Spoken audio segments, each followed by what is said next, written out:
औज़ुबिल्लाहिमिनश्शैतानिर्रजीम बिस्मिल्लाहिर्रहमानिर्रहीम। स्टूडेंट्स, आज का हमारा पहला लेक्चर है हमारे बीएससी वाले स्टूडेंट जो बहाउद्दीन ज़िक्रिया यूनिवर्सिटी मुल्तान से अपना बीएससी इंग्लिश की तैयारी कर रहे हैं। उसी लेक्चर के सिलसिले में आज हम पहला लेक्चर इंशाअल्लाह दे रहे हैं।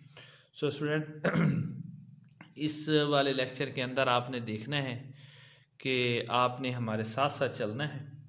हम इंशाअल्लाह इंग्लिश का पूरा कोर्स आपका अटेम्प्ट करवाएंगे। आपने हमें फॉलो करना है और बस इसके साथ साथ चलते जाना है आपने। तो स्टूडेंट्स, आपको पता है कि जब हम इंग्लिश को पढ़ते हैं तो हमारे जो इसके अंदर हमारे पहले लेसन है, मतलब जिनके हम शॉर्ट क्वेश्चन इंशाअल्लाह स्टार्ट कर रहे हैं आज से, वो हम ऐसा ऐसा आपको शॉर्ट क्वेश्चन साथ साथ में आपकी एप्लीकेशंस और जो आपके लेटर्स हैं वो करवाएंगे आपको। उसके बाद आपकी कंप्रीहेंशन वगैरह जो भी आपका सिलेबस है वो स्टार्ट करेंगे। आज का हमारा पहला लेक्चर है, उसका जो हमारा पहला लेसन है ना, द साइंटिफिक इन्वेस्टिगेशन, उसी को हम इंशाअल्लाह स्टार्ट कर रहे हैं। तो इसके जो इम्पोर्टेंट क्वेश्चन है वो इंशाअल्लाह आज हम दो इसके क्वेश्चन इस लेक्चर के अंदर आपको अटेम्प्ट करवाएंगे। और स्टूडेंट, ये वाले जो क्वेश्चन है ये बहुत ही इंपॉर्टेंट क्वेश्चन है और आपके पेपर में इंशाअल्लाह आएंगे। तो स्टूडेंट, चलते हैं अपने पहले क्वेश्चन की तरफ।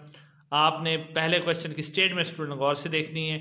क्या स्टेटमेंट है आपके पास कि explain the method of the scientific investigation after Huxley and gave some example.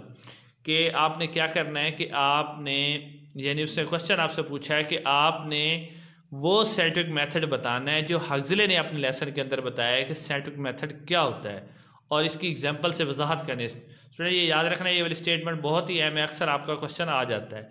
तो चलते हैं स्टूडेंट इसी क्वेश्चन के आंसर की तरफ। क्या हमारे पास, science is a complete study of a nature which help us to understand the natural phenomena. कि साइंस जो है वो हमारी मदद करती है कुदरती मज़ाहिर को समझने में, कुदरती मज़ाहिर को समझने में, एंड इट्स इफ़ेक्ट, और जो साइंस के असरात होते हैं ऑन द लिविंग थिंग्स, जानदार चीज़ों पर, एंड द इन्वायरमेंट्स, और माहौल के अंदर। साइंटिफिक मेथड जो साइंसी तरीक़ाकार है अ वे, एक तरीका, टू नो, जानने का, द रियलिटीज़, हकीकतों को, ऑफ द वर्ल्ड्स, दुनिया की, एंड द यूनिवर्स, और कायनात की।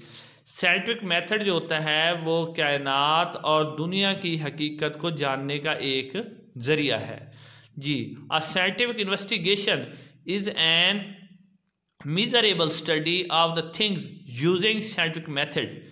साइंटिफिक जो इन्वेस्टिगेशन है या साइंस का तहकीक करने का तरीका है वो एक अमली तरीका है जिसके ज़रिए हम साइंस तरीक़ाकार को इस्तेमाल करते हैं। अ साइंटिस्ट मेक हाइपोथेसिस, एक साइंसदान मफरूज़े बनाता है, एंड लॉज, और कवानीन बताता है। इन द फर्स्ट स्टेप, पहला कदम, ही गेव्स हाइपोथेसिस अबाउट द प्रॉब्लम। पहला काम जो साइंसदान करता है वो हमें वो मसले के बारे में क्या करता है, वो हमें मसले के बारे में इसको बताता है। अच्छा, फर्स्ट स्टेप में वो क्या करता है कि हमें मसले के बारे में बताता है कि असल में प्रॉब्लम क्या है। ठीक है जी। हाइपोथेसिस, जो हाइपोथेसिस होता है आपका,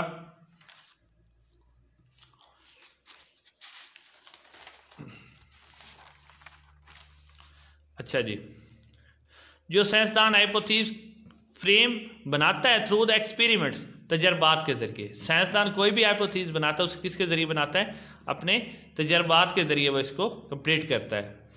देन फिर क्या करता है, दिस इंफॉर्मेशन, ये जो वो मालूमात लेता है, मेजर्स ड्यूरिंग द एक्सपेरिमेंट्स, तजर्बात के दौरान, इज़ ऑर्गेनाइज, वो इन्हें तरतीब दे लेता है, इन ए मीनिंगफुल वे, एक मुनासिब तरीके से, which help us to make final result, जिससे हमें मदद मिलती है हमारा फाइनल रिजल्ट लेने में, फाइनल नतीजा लेने में। वी कैन से, हम कह सकते हैं, इन द सिंपल वर्ड्स, आम अल्फाज में, that the chain of the reasoning that lead to the provable fact is called the method of scientific investigation. कि एक तहकीक का ऐसा तरीका या एक तहकीक का ऐसा सिलसिला जो हमें नतीजे की तरफ ले जाए उसे हम साइंटिफिक इन्वेस्टिगेशन कहते हैं। दिस मेथड, ये तरीका, इज़ नॉट ओनली, ना सिर्फ यूज़ इस्तेमाल किया जाता बाय द साइंटिस्ट, ये तरीका ना सिर्फ साइंसदान इस्तेमाल करते but also is a common man, बल्कि आम आदमी भी इस्तेमाल करता है। Use it know the realities of the universe, कायनात की हकीकत को समझने के लिए। ये तरीका ना सिर्फ साइंसदान इस्तेमाल करते हैं बल्कि एक आम आदमी भी कायनात की हकीकत को जानने के लिए ये तरीका अख्तियार करता है। तो स्टूडेंट ये आपका पहला क्वेश्चन है जी, द साइंटिफिक इन्वेस्टिगेशन जो आपका लेसन है। तो अब हम चलते हैं इसके क्वेश्चन नंबर 2 की तरफ। तो स्टूडेंट सबसे पहले आपने क्वेश्चन नंबर 2 की स्टेटमेंट देखनी है। ये स्टेटमेंट आपके सामने है। What is the difference between the process of the reasoning of a man of science and ordinary man's as brought out by Huxley. कि वो क्या कह रहा है, वो कह रहा है, दो स्टेटमेंट उसने दी है जी। पहले स्टेटमेंट भी देख लें कि हक्सले के मुताबिक कि एक साइंसदान और एक आम आदमी, ठीक है, व्हाट इज द डिफरेंस, क्या फ़र्क है between the process of the reasoning of the man of the science, यानी एक साइंसदान और एक आम आदमी के दरमियान किसी चीज़ को जानने के दौरान जो फ़र्क होता है ना, वो क्या है। ये इस तरह पूछ सकता है, how has the common man and a scientist differ from each other in their using scientific method, कि किस तरह एक आम आदमी और साइंसदान साइंसी तरीक़ाकार को इस्तेमाल करने में कैसे मुख्तलिफ हैं। यानी आम आदमी और साइंसदान का जो तरीका इस्तेमाल है वो कैसे मुख्तलिफ है। तो चलते हैं स्टूडेंट हम इसके आंसर की तरफ। तो इसका आंसर स्टूडेंट आपके सामने है जी। अच्छा जी स्टूडेंट देखिए जी, वो कह रहा है देयर इज़ नो डिफरेंस, कोई फ़र्क नहीं है, among the minds of an ordinary man, एक आम आदमी के जहन में, एंड द साइंटिस्ट और साइंसदान के जहन में, but their way of thinking is also different from each other. यानी जहन में तो कोई फ़र्क नहीं होता, लेकिन उनके दोनों के सोचने का तरीका क्या है वो डिफरेंट है। The logic chain is not same in the both cases, वो कहता है जो लॉजिकल चेन होती है ना वो दोनों हालात में एक जैसी नहीं होती, सेम नहीं होती। According to the Huxley, Huxley के मुताबिक following difference between the mind of the common man and the scientist, कि ये मुद्दत ज़ैल जो फ़र्क है वो उसने बताए हैं हक्सले ने, कि एक आम आदमी और साइंसदान के जहन में क्या फ़र्क है। तो स्टूडेंट नंबर 1 पे आपने देखना है, द लॉज, वो कवानीन विच आर मेड, जो कि बनाते हैं बाय द साइंटिस्ट साइंसदान, आर बेस्ड, उनकी बुनियाद होती है ऑन द फैक्ट्स, हक़ाइक़ पर मबनी। यानी जो साइंसदान कानून बनाता है वो हक़ाइक़ पर होते हैं, वाइल जबकि ideas of a common man, कि जो कॉमन मैन आम आदमी के ख्यालात होते हैं, change from time to time, वो वक्त बदलने के साथ तब्दील हो जाते हैं अकॉर्डिंग टू हिज कंडीशन, उसकी हालात के मुताबिक। ठीक है स्टूडेंट, अब इसका जो दूसरा डिफरेंस है वो ये है, अ साइंटिस्ट, एक जो साइंसदान होता है, टेक सिस्टमैटिक मेथड, कि वो एक ख़ास तरीका इख्तियार करता है, सिस्टमैटिक ख़ास तरीका, यानी एक तरीका इख्तियार करता है इन्वेस्टिगेशन, अपनी तहकीक के लिए, but common man is use a common method, यानी आप कह सकते हो कि साइंसदान जो एक ख़ास तरीका इख्तियार करते हैं, प्रॉपर मेथड भी आप लिख सकते हो, scientific take of proper method, और जबकि जो कॉमन मैन होता है वो प्रॉपर नहीं बल्कि कॉमन तरीका ही अख्तियार करता है।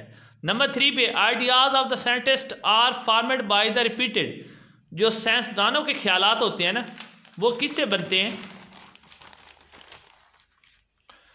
वो एक्सपेरिमेंट से बनते हैं, एंड वेरिफिकेशन और तहकीक के बाद। साइंसदान जो अपने ख्यालात बनाते हैं वो किसके बाद बनाते हैं, एक्सपेरिमेंट और वेरिफिकेशन के बाद।